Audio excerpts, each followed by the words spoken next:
So yan, ang ibig sabihin niyan mga bok, may dalawang chamber yan. Kappa method yan mga bok, hindi yan heart, hindi yan puso. Puso lang kung titignan natin yan mga bok. Kasi kung na-research nyo na si Kappa, so doon sa puwet dinudukot ni Kappa yung Shirikodama. Kaya yung heart na yan mga bok, ang sumisimbolize ng puwet. Ang kailangan lang natin mga bok, ang hole, no? Kasi wala tong hole. Kaya napapansin nyo ba mga bok, pag nakakita kayong heart na may dot sa gitna, direct under. So yan yung sa ano 'di ba mga bok, sa treasure code nyo. Kasi itong puwet na 'to, ito na yung hole. Kaya ito yung magiging target natin.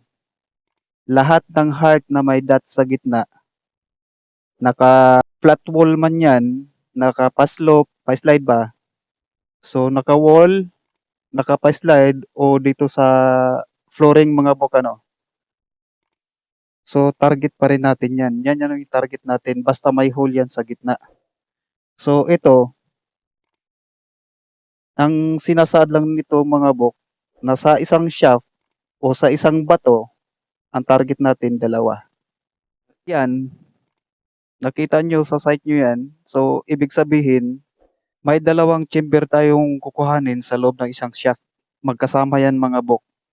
Ngayon, kung yung heart na yan, na taon, na ang target natin bato, so ibig sabihin yan mga bok, yung isang bato na yun may laman na dalawang deposito. So yan yun mga bok. Kung sa atin, heart tignan. Pero kappa method yan mga bok. Ang ibig sabihin yan, dalawang chamber. Hindi yan pag-ibig mga bok ha. Kappa method yan mga bok. So ibig sabihin may dudukutin tayo.